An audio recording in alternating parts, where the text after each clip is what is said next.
नमस्कार दोस्तों आज मैं आपसे एक ऐसे स्टॉक की बात करूंगा जिसका प्राइस एक समय पर 800 रुपये के करीब हुआ करता था।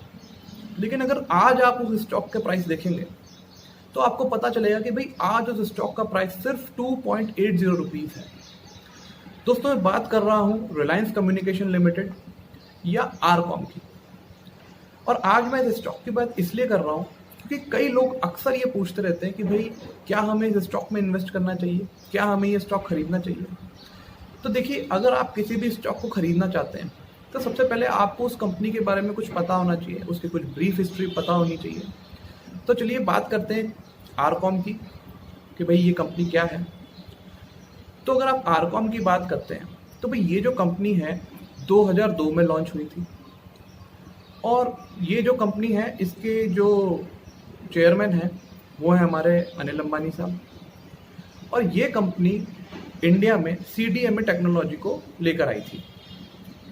आपको याद होगा कि उस समय पर इस कंपनी ने अपना एक 500 रुपये का मोबाइल लॉन्च किया था और उस मोबाइल के अंदर आपकी जो इनकमिंग कॉल्स थी वो फ्री हुआ करती थी। और इस कंपनी का जो ऐड है वो वीरेंद्र सहवाग जी किया करते थे। और ऐड की जो पंच लाइन थी वो थी कर लो दुनिया मुट्ठी में। लेकिन फिर 2-4-5 साल में ही आरकॉम को और अनिल अंबानी जी को ये समझ में आने लगा कि भाई ये जो सीडीएमए टेक्नोलॉजी है ये उतनी फ़ायदेमंद नहीं है जितनी कि जीएसएम टेक्नोलॉजी है। तो भाई सीडीएमए टेक्नोलॉजी में ऐसी क्या कमी थी। तो अगर आप सीडीएमए टेक्नोलॉजी की कमी की बात करते हैं तो आपको पता चलेगा कि भाई इसके अंदर दो बेसिक कमियां थी। एक कमी तो इसके अंदर ये थी कि भाई सीडीएमए टेक्नोलॉजी जो है वो 4G और 5G को सपोर्ट नहीं करती थी, खाली 2G और 3G को ही सपोर्ट करती थी। और दूसरी परेशानी इसके अंदर ये थी कि भाई सीडीएमए टेक्नोलॉजी के अंदर कोई सिम कार्ड नहीं हुआ करता था। अब इससे क्या नुकसान था कि भाई मान लीजिए आपने आरकॉम का मोबाइल खरीद लिया। अब आपको लगा कि नहीं यार, मैं तो मोबाइल तो यही रखना चाहता हूँ, लेकिन जो मेरा सर्विस प्रोवाइडर है, जो मेरा टेलीकॉम सर्विस प्रोवाइडर है, वो मैं बदल के एयरटेल करना चाहता हूँ। तो सीडीएमए टेक्नोलॉजी के अंदर ये जो चीज़ थी ये पॉसिबल नहीं थी।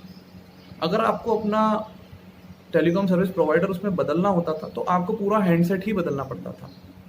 तो इसलिए क्या होता था कि भाई यूज़र जो होता था उस मोबाइल हैंडसेट को खरीद के थोड़ा फंस सा जाता था। उसके लिए फिर ऑपरेटर बदलना काफ़ी एक सोच विचार का सब्जेक्ट हो जाता था। तो ये बात अनिल अंबानी जी को भी समझ में आई और आरकॉम को भी समझ में आई। तो उन्होंने 2008 के अंदर अपनी जीएसएम सर्विसेज लॉन्च करी। अब जब 2008 में उन्होंने अपनी जीएसएम सर्विसेज लॉन्च करी तो इसका कंपनी पर एक बहुत ही ज़बरदस्त तरह का प्रभाव पड़ा। अब प्रभाव क्या पड़ा कि भाई कंपनी के ऊपर काफ़ी ज़्यादा लोन हो गया। लोन क्यों हो गया? क्योंकि देखिए, कंपनी पहले सीडीएमए टेक्नोलॉजी पर काम कर रही थी, अब वो टेक्नोलॉजी चेंज करके जीएसएम पर आ रही है। तो भाई इसके लिए कंपनी को पैसा चाहिए था और वो पैसा आया कहाँ से? लोन लेके आया। तो भाई कंपनी के ऊपर काफ़ी सारा कर्ज हो गया। लेकिन यहाँ तक भी इस कंपनी के अंदर सब कुछ ठीक था। फिर धीरे धीरे इस कंपनी के अंदर ऐसा क्या हुआ कि भाई ये कंपनी अपने एक डाउनफॉल की तरफ गई। और ये 2008 का जो समय है ये वही समय था जिस समय इस कंपनी का जो शेयर का प्राइस है वो अपने पीक पर था, 800 रुपये के अराउंड ट्रेड कर रहा था। तो चलिए अब जानते हैं कि भाई उसके बाद ऐसा क्या हुआ कि ये कंपनी लगातार गिरती चली गई, इसके शेयर का प्राइस लगातार गिरता चला गया। तो सबसे पहले हम आ जाते हैं 2010 के अंदर। तो भाई 2010 के अंदर क्या होता है कि भाई ये जो अनिल अंबानी जी होते हैं और जो मुकेश अंबानी जी होते हैं, दोनों भाई हैं, इनके बीच में एक नॉन कम्पीट अग्रीमेंट होता है। इसके तहत क्या होता है कि भाई दोनों भाई एक दूसरे से कभी भी कोई कंपटीशन नहीं करेंगे। लेकिन 2010 के अंदर ये जो एग्रीमेंट है इसे ख़त्म कर दिया जाता है। तो इससे क्या होता है? इससे ये होता है कि भाई मुकेश अंबानी जी को अब ये मौका मिल जाता है, उनके लिए रास्ता खुल जाता है कि भाई अगर वो चाहते हैं कि भाई वो भी टेलीकॉम सर्विसेज में आए तो अब वो आ सकते हैं, जो कि वो आने वाले वक्त में आएंगे भी। और उसका एक बहुत ज़बरदस्त प्रभाव पड़ेगा पूरी टेलीकॉम इंडस्ट्री के ऊपर। लेकिन आरकॉम की जो मेन परेशानियां चालू होती हैं वो स्टार्ट होती है 2011 से। 2011 में अनिल अंबानी जी का नाम 2G स्पेक्ट्रम स्कैम के अंदर आता है। और फिर कई सालों के लिए जो कंपनी है इतने लीगल बैटल्स में उलझ जाती है कि कंपनी की जो डेट होती है, जो उसके लोन्स होते हैं, जो उसका कर्जा है, वो बढ़ता ही चला जाता है।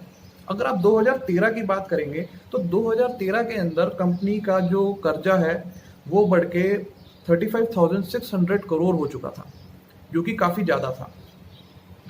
लेकिन यहाँ तक भी कंपनी चल रही थी, ठीक है, लोन लेके चल रही थी।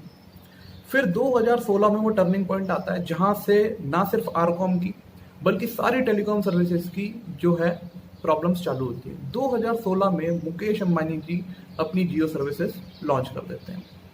अब जैसे ही वो लॉन्च करते हैं पूरे मार्केट में तहलका मच जाता है। क्यों मच जाता है? क्योंकि वो 4G डेटा की जो प्राइस है इतनी कम रखते हैं, इतनी कम रखते हैं जितना कोई भी और टेलीकॉम ऑपरेटर जो है नहीं रख पाता, जिस वजह से उन लोगों को काफ़ी लॉस होता है। उनके जो यूज़र्स होते हैं वो उन्हें छोड़ छोड़ के जियो की तरफ चले जाते हैं। और इसी सारी कवायद के अंदर जो हमारी आरकॉम है उसको भी नुकसान होता है। लेकिन आरकॉम इस से लड़ने की एक कोशिश करती है, और वो कोशिश में क्या करती है कि वो एयरसेल से एक डील, मर्जर डील करने की कोशिश करती है। लेकिन 2017 तक आते आते 2017 के अंदर वो डील जो है वो भी नहीं हो पाती और कैंसिल हो जाती है। उसके बाद 2017 के अंदर ही एरिक्सन एक कंपनी है, वो आरकॉम के ऊपर 1100 करोड़ का केस कर देती है।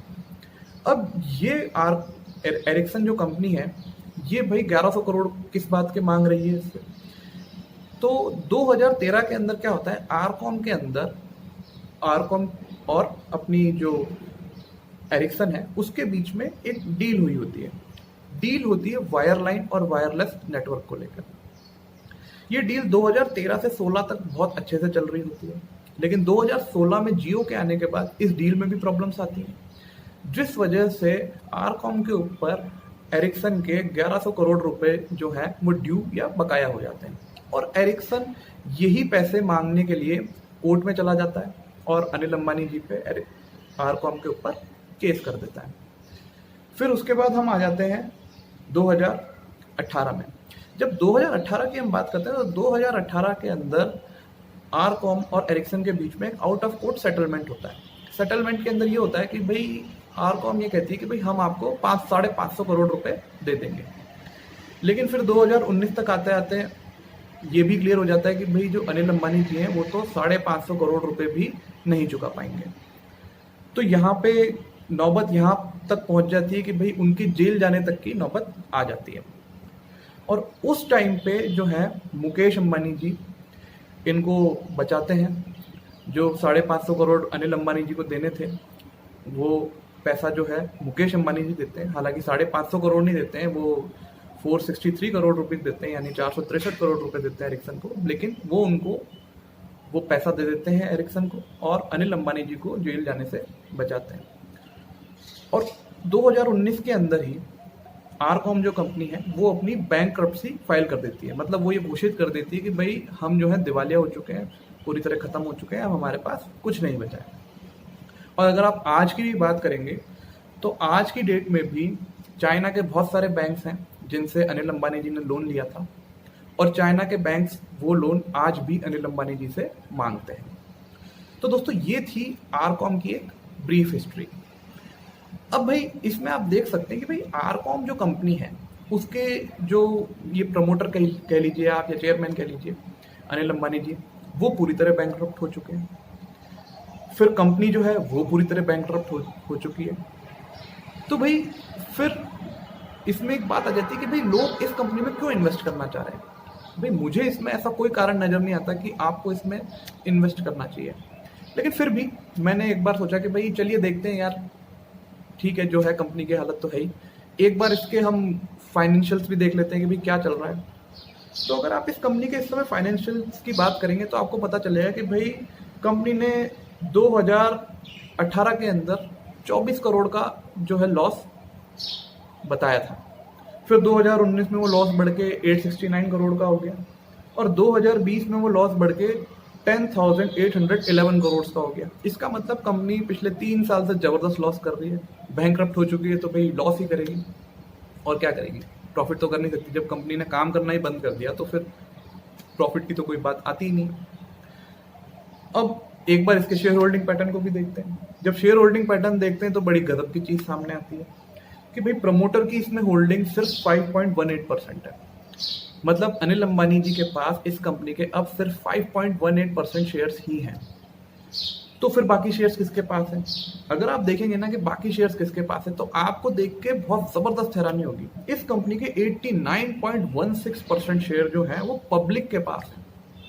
अब मुझे ये समझ में नहीं आता कि भाई पब्लिक ने इस कंपनी के इतने शेयर्स क्यों खरीद रखे। भाई देखिए, जब प्रमोटर जिसकी कंपनी है वो खुद अपने शेयर को बेच रहा है, उसे खुद को अपनी कंपनी में भरोसा नहीं है, वो खुद बैंकरप्ट हो चुका है, कंपनी बैंकरप्ट हो चुकी है, तो भाई आप उस शेयर को क्यों खरीदना चाहते हैं? मेरे ये बात बिल्कुल समझ नहीं आती। FII की होल्डिंग इसमें नेग्लिजिबल है, 0.17% है। DII की होल्डिंग भी है इसमें थोड़ी सी, 4.72%। पर अगर आप ओवरऑल मुझसे पूछेंगे कि भाई इस कंपनी के अंदर आपको इन्वेस्ट करना चाहिए या नहीं करना चाहिए, तो देखिए मैं तो आपसे यही कहूंगा कि भाई आपको इस कंपनी में बिल्कुल भी इन्वेस्ट नहीं करना चाहिए। भाई अगर आपको इन्वेस्ट करना ही है, चलिए मान लेते हैं कि आपको टेलीकॉम सर्विसेज में ही इन्वेस्ट करना है और रिलायंस में ही करना है, तो भाई आप रिलायंस जियो में करिए। भाई जो कंपनी चल रही है, जो अच्छा परफॉर्म कर रही है, आप उसमें इन्वेस्ट करिए ना। आप खुद ही सोच के देखिए। भाई आप बोलेंगे कि भाई हम तो सिर्फ ट्रेड कर रहे हैं, हम इन्वेस्टमेंट नहीं करते। तो भाई आप ट्रेड भी कर रहे हैं तब भी आप इसमें क्यों ट्रेड कर रहे हैं? आप मुझे बताइए, एक सब्जी वाला ट्रेड करता है तो क्या वो खराब सब्जी, सड़ी हुई सब्जी खरीद के लाता है और फिर उसको मार्केट में बेचता है, या फिर वो अच्छी सब्जी खरीद के लाता है फिर अच्छी सब्जी बेचता है? तो उसी तरह जब आप शेयर मार्केट में भी ट्रेड करेंगे तो आप अच्छी चीज खरीदेंगे और फिर उसको महंगे दामों में बेचेंगे। खराब चीज को तो कौन खरीदेगा आपसे? तो दोस्तों मेरा ये मानना है कि भाई अगर आप इस कंपनी के अंदर इन्वेस्ट करने की सोच रहे हैं तो इसमें बिल्कुल इन्वेस्ट ना करें। ठीक है, ये कंपनी बिल्कुल भी इस कंडीशन में नहीं है, और अगर आप यहाँ पे इस कंपनी में इन्वेस्ट करते हैं तो ये जुए के अलावा कुछ नहीं है। क्योंकि अगर आप ये सोच रहे हैं कि इस कंपनी का शेयर का प्राइस ऊपर जाएगा, तो देखिए एक ही कंडीशन है इस कंपनी के शेयर के प्राइस के ऊपर जाने की, कि भाई इसको कोई बहुत बड़ी कंपनी इस कंपनी को बाय कर ले। लेकिन ये सिर्फ एक कयास है, ये कोई गारंटी नहीं है, कहीं कोई ऐसी न्यूज़ नहीं है, सिर्फ एक कयास है। आपने कयास के ऊपर अगर अपने पैसे डाल दिए तो भाई आप क्या है, आप इन्वेस्टमेंट नहीं कर रहे, आप ट्रेडिंग नहीं कर रहे, आप जुआ खेल रहे हैं। तो मेरा आपसे यही अनुरोध है कि भाई आप इस तरह से जुआ ना खेलें और अपने पैसे को बहुत सोच समझ कर इन्वेस्ट करें। तो दोस्तों ये था मेरा कंप्लीट एनालिसिस आरकॉम के बारे में। अगर आपको मेरा वीडियो अच्छा लगा हो तो इसे लाइक और शेयर जरूर करें और मेरे यूट्यूब चैनल को सब्सक्राइब करें। Thank you.